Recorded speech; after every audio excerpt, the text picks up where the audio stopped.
I have come here to chew bubblegum and kick ass.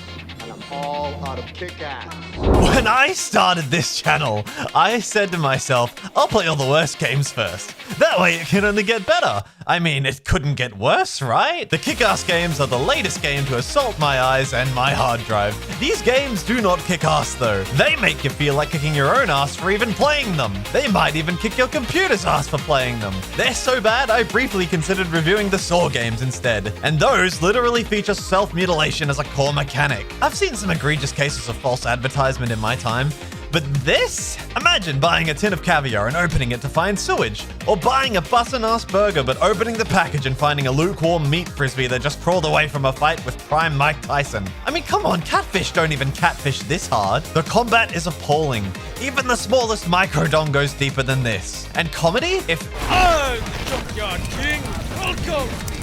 Die! Is comedy, then Gollum is a good game. I had to make my own fun just to stay sane, and the only marginally fun thing to do other than accidentally impale enemies was try to electrocute myself. I just want to feel something! They even committed the same cardinal sin as Willy's Wonderland, replacing Nick Cage again! No. Fuck that! So since the game was too cowardly to bring him in, I'm bringing him back for memes again. Someone has to carry this thing, and it sure as hell isn't gonna be the games. Yeah, music, beautiful. The first game is obviously based on the better first movie, and it gives you the option to play as Just Ass, Hit or Miss Girl, or Timu Batman. It then gives you a list of characters you're going to have to revoke life subscription plans for. They, like a lot of games that have no real effort put into them, once again have fucking PowerPoint presentations for cutscenes. They clearly wanted to go for a comic style to match the source material, despite the fact that you will have none of the fun of playing a game nor reading a comic once you start playing. The title card for the game pops up like a fart in the wind. I missed it entirely because I was too busy reading the sign for Dip and Sip Donuts. That's the level of competition we're dealing with. Though the title card will probably fare better than old mate next to it. You're in an untenable situation. You know that, right? Meet your main character. I'm kick-ass. Hey, you guys got a problem? Yeah, you're the problem. You may have noticed the audio is terrible, and that's the best audio in the game too. He takes a nap for the first group of enemies that appear out of nowhere, and when you finally get control of your playable punching bag... I'm kick-ass.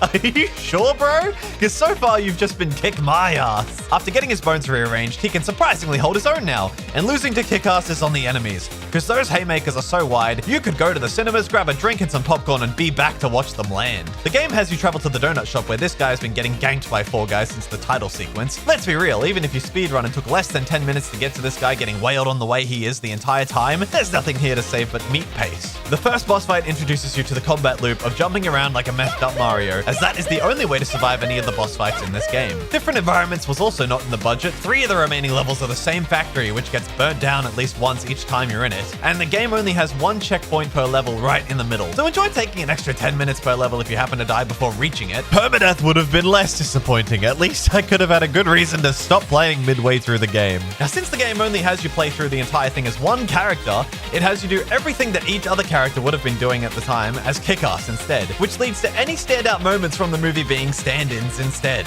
like Hit Girl's fight scene lacking any of the chaotic charm and energy the movie had. Don't get me started on the music. It was funny in the movie, but here, it plays in every boss fight and burrows into your mind like a fucking amoeba and eats away at your sanity. I'm the real victim here! I don't know how you take something fun and ridiculous like Kick-Ass and make something based on it that makes me feel like I'd be having a better time having a romantic bubble bath with my toaster. The events also change up a bit, like when you beat Razul and Kick-Ass ditches the apartment and stomps loudly enough to wake up the entire block, and the second he leaves he meets Red Mist in what is probably the most awkward interaction I've ever witnessed in any piece of media. I'm Red Mist, and I've been following you from day one. I'm kick-ass. Check out the Mistmobile. Is that sweet or what? I see Red Mist is learning how to use his facial muscles for the first time in his life. Wild how we go from this to this in the span of a year. What do you say we cut the chit-chat? A-hole! What do you say we cut the chit-chat a-hole? The worst joke in the game happens when this guy comes out of a toilet and catches fire because of how hot, and I quote, how hot that shit was. Fuck you. Yeah, okay, that's great. Now, forgive me for forgetting to laugh. I was too busy wondering what kind of toilet has a fucking double door? You picked the wrong house, fool! The second time you burn down the factory, you find Red Mist dropping cringe in the parking lot. Kick-Ass is cool, but Red Mist is the coolest.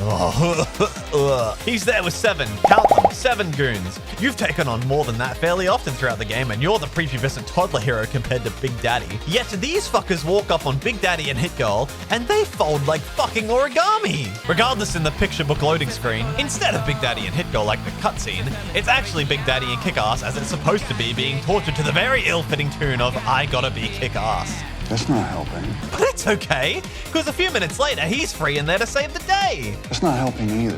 One more time now through this thrice-burnt factory, you save Hit Girl. Fuck you, I can take care of myself. Well, by all means then, shit girl, we'll just tie your ass back up. In the final mission, he said his name so many times that the enemies have finally remembered it now. Hey, it's Kick-Ass. You clear the inside and the outside of D'Amico Tower, and then you find Red Mist hiding in the armory.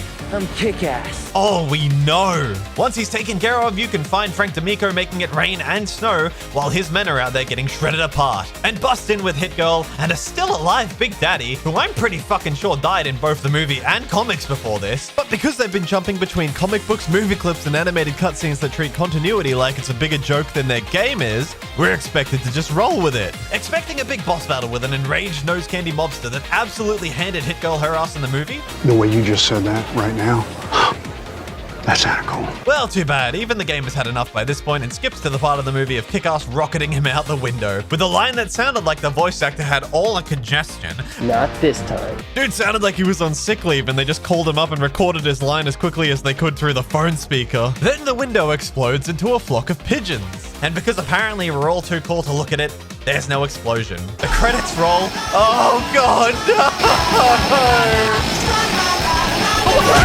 The game dropped in 2010 for PlayStation 3 and probably cost 10 times what it was worth. I would probably recommend playing with a Tangled Marionette instead. It plays about as fucking smoothly. You get the fuck out of my sight, okay? We got off to a roaring start with that one, but if you thought that was high-octane excitement, just you wait until you see what the sequel has in store in the next video. I'd show them both here, but I was recently warned that showing too many atrocities to someone in one sitting actually borders on torture. And to be honest, I need more time to accurately display a dumpster fire of that magnitude. So TTFN! Thanks for watching this video. If you liked it, then feel free to press the buttons to keep you up to date with my future content and support my channel. That's how YouTube knows my stuff is tolerable after all, so I'd appreciate it. See you guys next time.